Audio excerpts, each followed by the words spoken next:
La Segunda Iglesia Apostólica de la Fe en Cristo Jesús de Ciudad Obregón presentan un espacio de estudio serio y dinámico sobre las Escrituras, verso por verso, con el pastor Jorge Soler. Gracias por escuchar Verso por Verso.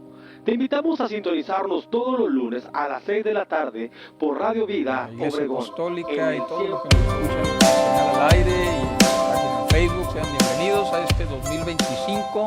Estamos iniciando, muy contentos este nuevo año. Espero que hayan tenido unas excelentes fiestas decembrinas, en compañía de su familia, que haya comido rico, que todo le haya caído bien y que sobre todo, ¿verdad?, haya disfrutado de las bendiciones del Señor y que también tenga en el Señor buenos propósitos, como veíamos en el último programa del año pasado, que las sugerencias que le hacíamos para tener un buen proyecto para este presente año. Iniciamos el día de hoy, vamos a darle continuidad a la lectura del libro del Éxodo. Por fin vamos a retomarlo después de algunos espacios por cuestiones de la temporada navideña. Y queremos retomar la lectura en Éxodo capítulo 18 y 19. Vamos a ver el consejo de Jetro y la llegada al Sinaí con la ayuda del Señor. Iniciamos Éxodo 18:1. Oyó Jetro, sacerdote de Madián, suegro de Moisés, todas las cosas que Dios había hecho con Moisés y con Israel y su pueblo, y cómo Jehová había sacado a Israel de Egipto. Bueno, aquí este personaje, Jetro, en hebreo Yitro, también va a recibir el nombre en la escritura en diferentes pasajes como Reuel, Yeter y Jobab, para que no se nos vayan a confundir. Por ejemplo, en Números 10:29 habla del suegro de Moisés y menciona a Jobab. Y no es que tuviera muchos suegros, lo que pasa es que debemos recordar que Jetro o Jetro era del área de Madián y tenía un nombre allá, y luego le conoció con otro nombre al cambio de idioma, y luego como sacerdote recibían otro nombre en la cultura que él tenía, y ahí se explica la variedad de nombres que tenía este personaje. Y sale de Madián, en las tierras de Arabia, de los descendientes de Abraham, y el cuarto hijo que tuvo con Cetura, la segunda esposa de Abraham. Esa era Madián, y de ahí vienen los madianitas que se fueron a instalar en esa parte del otro lado del Mar Rojo.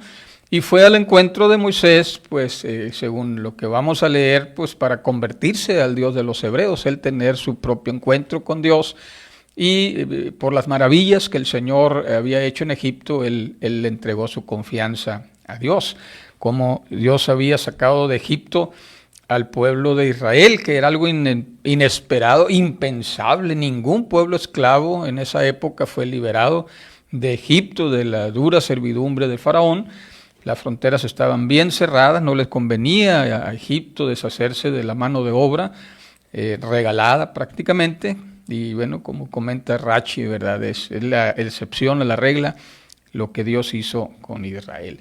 Y ahí con esa introducción pasamos al verso 2. Entonces tomó Jetro, suegro de Moisés, a Séfora, la mujer de Moisés, y después que él la envió, y a sus dos hijos. El uno se llamaba Gersón, porque dijo: forastera he sido en tierra ajena. El otro se llamaba Eliezer, porque dijo: el Dios de mi padre me ayudó y me libró de la espada del faraón. Cuando Jetro, el suegro de Moisés, llegó con los hijos y la mujer de este junto al monte de Dios en el desierto, Dios estaba acampado, donde estaba acampado Moisés, y le dijo: yo soy tu suegro Jetro, vengo a ti con tu mujer y tus dos hijos. Bueno, según este escrito, al parecer Moisés había enviado a su esposa Séfora con su padre y también a sus hijos para dedicarse de lleno a la liberación del pueblo de Israel. Por eso se puede entender esa separación temporal, ¿no? Y el verso 7, Moisés salió a recibir a su suegro, se inclinó y lo besó, y se preguntaron el uno al otro cómo estaban, y entraron a la tienda. Esto de inclinarse, de hacer una reverencia a las personas adultas, sobre todo a personas tan importantes como en este caso era el suegro y el hijo, no especifica exactamente el hebreo quién se inclinó y besó, pues aquí podemos inferir que fueron ambos, ¿no? Fue un respeto mutuo, y tal vez también, como comenta Rachi, que pues por lo que había hecho Moisés, pues también Yetro se sentía orgulloso de su yerno, ¿no? Y como él dice después, yo soy el suegro de Moisés, lo decía con mucho orgullo. Entonces se inclinaron ambos, se besaron y entraron en ese diálogo familiar, ¿no? En un reencuentro. Y Moisés, dice el verso 8, contó a su suegro todas las cosas que Jehová había hecho al faraón y a los egipcios por amor de Israel, todo el trabajo que habían pasado en el camino y cómo los había librado Jehová. Y se alegró Yetro de todo el bien que Jehová había hecho a Israel al haberlo librado de manos de los egipcios. Y Yetro dijo, bendito sea Jehová que os libró de manos de los egipcios y de las manos del faraón. Él ha librado al pueblo de manos de los egipcios. Y fíjense aquí la conversión, el verso 11. Ahora conozco que Jehová es más grande que todos los dioses, porque en lo que se ensoberbecieron prevaleció contra ellos. Luego tomó Yetro, suegro de Moisés, holocaustos y sacrificios para Dios. Y Aarón y todos los ancianos de Israel fueron a comer con el suegro de Moisés delante de Dios. Es decir, es donde deducimos que Yetro se convirtió, porque al ofrecer holocaustos, pues solamente, aunque Yetro estaba acostumbrado a ofrecer holocaustos a los dioses de Madián, aunque no especifica la Biblia cuáles eran, aquí él sabía en las costumbres de los pueblos antiguos que solamente a tu Dios podías ofrecerle un sacrificio del todo quemada. Holocausto, aunque viene aquí del hebreo olá, es una ofrenda que asciende por el humo, se tenía que quemar totalmente ese sacrificio. Y aunque aquí en la traducción Reina Valera parece ser que Casiodoro de Reina utiliza más bien la Septuaginta, porque traduce del griego holos, que es completamente, y kaustos, que es quemada. Pero en el hebreo solamente es olá, y se entiende que es una ofrenda totalmente quemada. Cuando se hace este tipo de ofrenda, es una ofrenda de gratitud, de reconocimiento a Dios, y está la conversión de Yetro, ¿no? Y esto que es más grande que todos los dioses, recordemos que les hemos estado explicando que en la cosmovisión antigua, pues ellos pensaban y veían el mundo como muchos dioses, pero alguien estaba por encima de ellos. Aquí Yetro reacomoda y dice, el que está por arriba de todos es Jehová, el Dios de los hebreos. Y esto en concordancia con lo que leíamos en Éxodo 12:12, que el Señor dijo que iba a ejecutar sus juicios en todos los dioses de Egipto, yo Jehová. Y ya vimos en programas pasados cómo cada una de las plagas tenía que ver con derrotar o dar... avergonzar a uno de los dioses de los egipcios. Y ese es el reconocimiento que hace Yetro. Verso 13. Aconteció que al día siguiente se sentó Moisés a juzgar al pueblo, y el pueblo estuvo delante de Moisés desde la mañana hasta la tarde. Al ver el suegro de Moisés todo lo que él hacía por el pueblo, le preguntó, ¿qué es esto que haces tú por el pueblo? ¿Por qué te sientas tú solo mientras todo el pueblo permanece delante de ti desde la mañana hasta la tarde? Y Moisés respondió a su suegro, porque el pueblo viene a mí a consultar a Dios. Cuando tienen algún pleito vienen a mí, y yo juzgo entre el uno y el otro y declaro los preceptos de Dios y sus leyes. Es decir, hacía el papel del juez de su pueblo, ¿no? Un shafat, un juez que estaba ahí para poner orden. Pero entonces el suegro de Moisés le dijo, no está bien lo que haces. Bueno, qué frase tan sorprendente, ¿no? De momento recibirle a Moisés, oye, espérate, yo soy el profeta que sacó a Israel de Egipto, como tal vez infiriendo, ¿no? Hoy no me vas a decir lo que tengo que hacer, pero sin embargo se humilla. La palabra de Dios dice que Moisés fue uno de los personajes más humildes en la Escritura, y recibe la explicación de Yetro, desfallecerás del todo tú y también tu pueblo que está contigo, porque el trabajo es demasiado pesado para ti y no podrás tú solo. La palabra para desfallecer es literalmente te vas a marchitar, ¿no? Te vas a acabar en esto, ¿no? Y le da el consejo, aquí viene el consejo del suegro, oye ahora mi voz, yo te aconsejaré y Dios estará contigo. Preséntate tú por el pueblo delante de Dios y somete tú los asuntos a Dios. Enséñale los preceptos y las leyes, muéstrales el camino por donde deben de andar y lo que han de hacer. Además, escoge tú entre el pueblo hombres virtuosos, temerosos de Dios, hombres veraces que aborrezcan la avaricia. 4 características. Y ponlos sobre el pueblo como jefes de 1000, de 100, de 50 y de 10. Ellos juzgarán al pueblo en todo tiempo. Todo asunto grave lo traerán a ti y ellos juzgarán todo asunto pequeño. Así se aliviará tu carga, pues ellos la llevarán contigo. Si esto haces y Dios te lo manda, tú podrás sostenerte y también todo este pueblo irá en paz a su lugar. Y fíjense también la humildad de Yetro, porque no le da la solución como la última Coca-Cola en el desierto, como dice Samuel, ¿no? Pero Samuel es uno de nuestros pastores. Pero dice, si Dios te lo manda, es decir, consulta a Dios lo que te estoy diciendo para ver si ratifica esta. Es decir, le enseña, le da una cátedra de administración, de liderazgo, le da a entender y nos da a entender a nosotros en este tiempo que podemos aprender también de los inconversos. Aunque él no conocía al Dios de Israel, pues el Señor permitió que una estrategia secular se utilizara en la fe. No tengamos miedo, ¿verdad?, en ese sentido de aplicar y tomar algunas cuestiones que aunque no tengan su inicio, su origen en la fe, pero de lo secular también podemos aprender y aplicarlo en la obra de Dios. Y dijo hombres virtuosos, es decir, que sean capaces, temerosos en ese temor reverente, veraces, verdaderos, que sean estables y que aborrezcan la avaricia, que no acepten sobornos, que no sean pillos, literalmente del hebreo, que no sean pillos, ¿no? Que no se dejen sobornar. Y puso jefes de 1000, de 100, 50, de 10, una organización en cascada, con facultades para decidir asuntos pequeños. Esta estrategia es usada en muchos lugares. Los organigramas de las empresas son piramidales, como esta organización que presenta Yetro.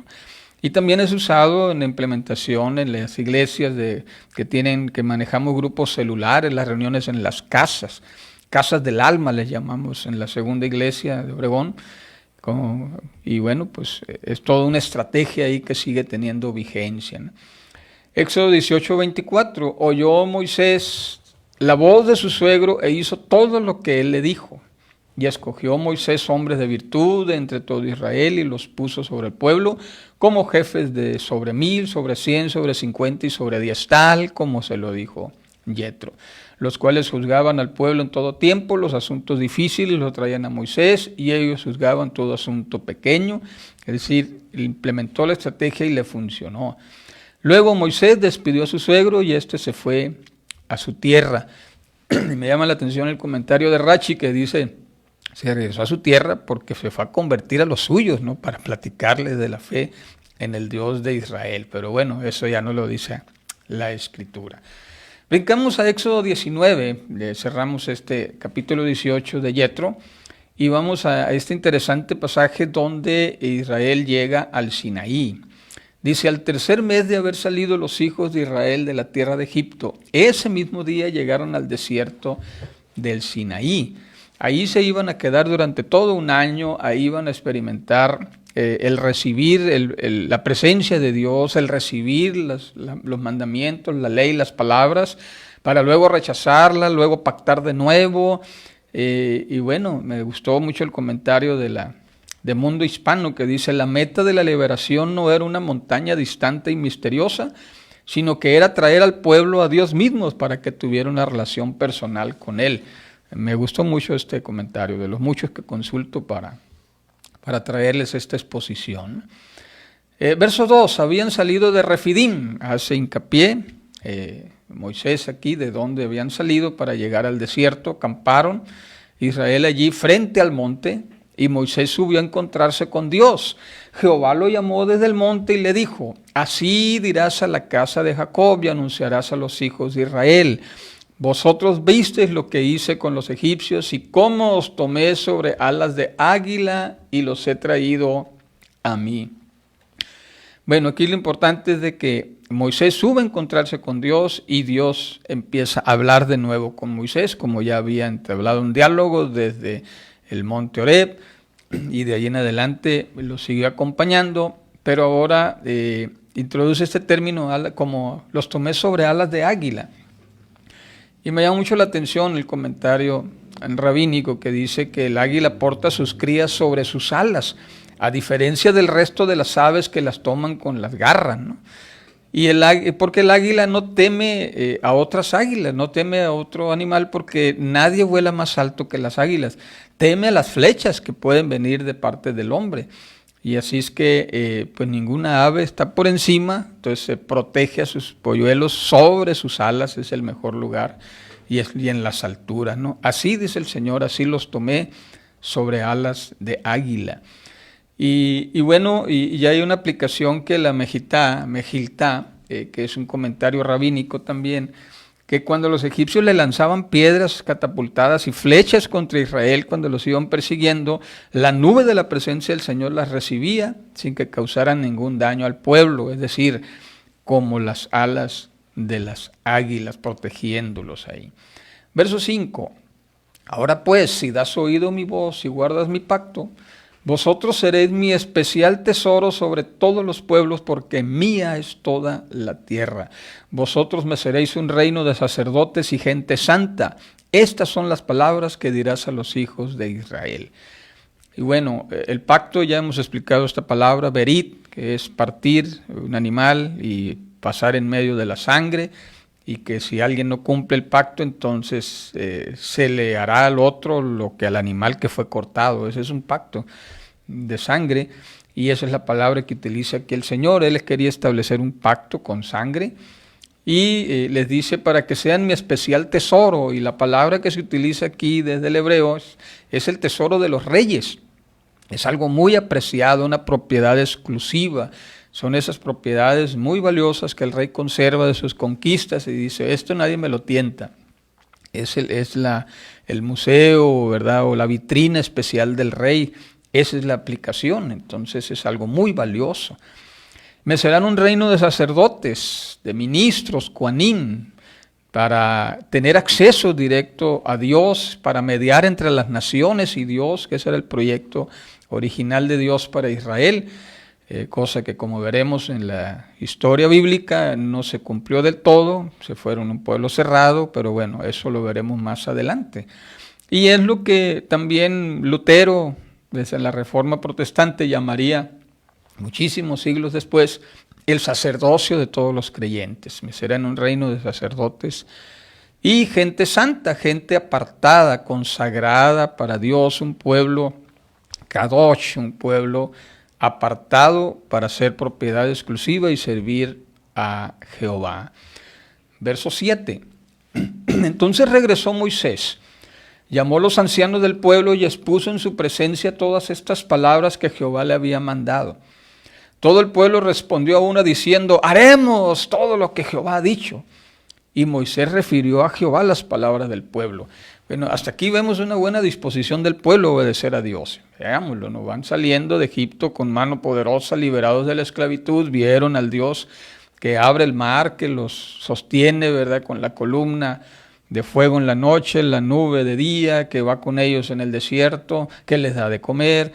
Y obviamente cuando ya les van exponiendo, la primera intención es, vamos a hacer todo lo que Jehová nos ha dicho. Aunque como vamos a ver más adelantito, ya después de los 10 mandamientos, pues luego, pues como dicen en el rancho, dijo mi mamá que siempre no, y empezaron a hacer cosas ahí medio extrañas. Verso 9, Jehová le dijo, yo vendré a ti en una nube espesa, para que el pueblo oiga mientras yo hablo contigo, y así te crean para siempre. Y Moisés refirió las palabras del pueblo a Jehová, es decir, Moisés era el sacerdote, el mediador ahí, ¿no? La espesura de la nube, está hablando de la parte más densa de la nube, desde ahí hablaba el Señor. Y Jehová le dijo, ve al pueblo y santifícalos hoy y mañana, que laven sus vestidos y estén preparados para el tercer día, porque al tercer día Jehová descenderá a la vista de todo el pueblo sobre el monte Sinaí. Señalarás límites alrededor del pueblo y dirás, guardaos, no subáis al monte ni tocáis sus límites, cualquiera que toque el monte de seguro morirá. No lo tocará mano alguna porque será apedreado o muerto a flechazos, sea animal o sea hombre, no quedará con vida. Cuando resuene la bocina, subirán al monte. Bueno, santifícalos otra vez de la palabra kadosh, se aparten, se consagren, se dediquen exclusivamente para ese momento. El toque de la bocina, que aquí traduce Reina Valera bocina, es del hebreo yobel, que es literalmente el toque prolongado de un cuerno de carnero, ¿no? El sonido de un cuerno de carnero, y viene de una palabra árabe, yoblá, que ese es el carnero en árabe, y yobel viene de esa palabra árabe. Más tarde se habla de otra palabra que la vamos a ver. La Biblia textual me gusta mucho como dice, cuando resuene prolongadamente la corneta. Y la Biblia de Jerusalén dice, cuando suena el cuerno. Y bueno, ya le decía ahorita a Ramón, mi yerno, que está acompañándonos en el programa también, ¿verdad? Que el favor de traerme, me doblé el tobillo y aquí casi me traen los brazos, ¿verdad? Dios te pague, Ramón, por ahí. Y decía, yo no sé por qué tradujo bocina, ¿no? Porque se puede, ahí en los términos, alguien pensar que traía una de 15 pulgadas o 18 pulgadas, no nada que ver con las bocinas modernas, tiene que ver con el cuerno de carnero, ¿no? Verso 14, descendió pues Moisés del monte al pueblo y santificó al pueblo y ellos lavaron sus vestidos. Fíjense todo lo que implicaba el proceso de santificación. Pero también dijo al pueblo, estén preparados para el tercer día y absténganse de mujer. Bueno, no voy a abundar en ese tema, después vamos a ver las cuestiones de la santidad y cómo juega este papel la sexualidad, pero no me voy a detener en eso, me queda poco tiempo. Pero dice el verso 16, aconteció que al tercer día, cuando vino la mañana, hubo truenos y relámpagos y una espesa nube corrió el monte y se oyó un sonido de bocina muy fuerte. Todo el pueblo que estaba en el campamento se estremeció. Aquí otra vez encontramos en el español de Reina Valera bocina, pero aquí se refiere a shofar, que es el cuerno del carnero en sí. La Biblia textual interpreta un fuerte sonido del shofar. La Biblia, el lenguaje sencillo traduce, oí el fuerte toque de una trompeta, igual que la Biblia de Jerusalén. Entonces, son dos cosas. Lo que en español no se nota la diferencia en la traducción del verso 13 de la palabra yobel y la traducción del verso 16 de la palabra shofar, le traduce como bocina, pues son dos cosas diferentes. Lo primero se refiere al sonido en sí y el segundo se refiere al instrumento de donde salió. Y el pueblo dice, se estremeció. La palabra harat, para estremecerse, que traduce Reina Valera, es temblar de terror literalmente. El pueblo frente a la presencia de Dios estaba temblando de miedo. No sé si alguna vez ustedes han sentido un miedo tan profundo que les hace temblar. Bueno, ese era el harat, se estremeció el pueblo. Verso 17, Moisés sacó del campamento al pueblo para recibir a Dios y ellos se detuvieron al pie del monte. Y todo el monte Sinaí humeaba porque Jehová había descendido sobre él en medio del fuego. Y el humo subía como el humo de un horno y todo el monte se estremeció violentamente. Y aquí, bueno, se preparaban para recibir al Señor y es un lenguaje, en el hebreo un lenguaje nupcial, como cuando el novio sale a recibir a la novia y la novia sale al encuentro del novio. Ese es el lenguaje que se utiliza aquí. Es un recibimiento de una boda, de una ceremonia nupcial. Verso 19, el sonido de la bocina se hacía cada vez más fuerte. Moisés hablaba y Dios le respondía con voz de trueno. Y aquí está también algo interesante, porque del hebreo Vayejikol Hashofar Jolej. Bueno, ¿qué dice eso? Que es contrario al sonido provocado por un hombre. Aunque tengas un shofar, y hay unos hermanos, ¿verdad? Que nosotros tenemos Eduardo Barra y que toca el shofar. Cuando tocan el shofar van de lo más a lo menos, soplan y luego va cediendo los pulmones y ya lo último va bajando. Aquí era al revés, era al contrario, iba de menor a mayor intensidad. Esa es la idea desde el hebreo. El sonido de la bocina se hacía cada vez más fuerte. Era un sonido que venía de parte de Dios, no podía reproducirlo el hombre. Verso 20, descendió Jehová sobre el monte Sinaí, sobre la cumbre del monte, y llamó Jehová a Moisés a la cumbre del monte, y Moisés subió. Y aquí hay algo interesantísimo, que es Vayared Adonai, es decir, cuando desciende Jehová. En la cosmovisión antigua hemos explicado que el Señor estaba en su trono, era también llamado, como lo dice Job y los Salmos, el jinete de las nubes, el que cabalga en el Merkabá, el carruaje de los dioses antiguos. Ustedes vean la iconografía muy antigua, no la medieval, la muy antigua, la mesopotámica, la sumeria. Y nos vamos a dar cuenta que los dioses estaban en carruajes, que eran sobre cabalgaduras, que andaban sobre las nubes. Es decir, los dioses no descendían a contactarse con los humanos. Pero aquí Dios descendió, y eso es lo interesante, porque después va a descender permanentemente para estar en el tabernáculo, en una casa que le pide a Moisés que le hagan. Y de ahí en adelante la experiencia de Israel sería la de Immanuel, Dios con nosotros, el Dios que descendió del cielo para estar con nosotros. De ahí el nombre que veíamos de Jesús, ¿verdad? Que fue llamará su nombre Emmanuel, que es Dios con nosotros, del hebreo Immanuel, con nosotros Dios. Y esto es lo interesante, porque a partir de aquí ya no es el Dios que tiene esporádicas presentaciones, ¿verdad?, teofanías o manifestaciones o apariciones, sino que Él mismo desciende para morar en medio de su pueblo.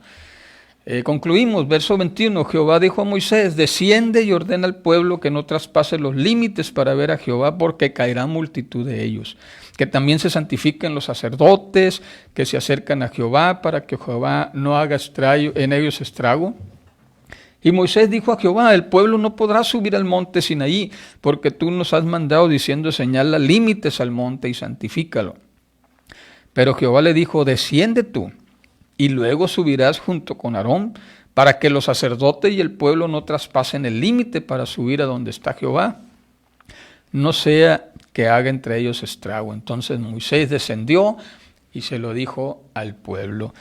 Y con esto terminamos esta lectura, Éxodo 18 y Éxodo 19, con el descenso de la presencia del Señor. Ya el próximo lunes estaremos entrando a Éxodo 20 y ver con detalle, un poco más detalle, los 10 palabras o los 10 mandamientos, como se conocen mejor. Pero aquí está, cuando Dios desciende, el pueblo se estremece, la presencia de Dios nos hace estremecernos. Y cuando hay una verdadera conversión a Dios, como el caso de Jetro, pues entonces le ofrecemos holocaustos, estamos consagrados para Él y le ofrecemos sacrificios agradables a su presencia. Con esta lectura terminamos. Familia, Dios les bendiga. Soy el pastor Jorge Solano de la Segunda Iglesia Apostólica en Obregón. Le doy gracias a Dios que el día de hoy me acompañó Ramón Duarte, mi yerno, y también pues en los controles nuestro hermano Cristian. Saludos a mi esposa y a todos los que nos están escuchando. Dios les bendiga, ánimo, nos vemos el próximo lunes.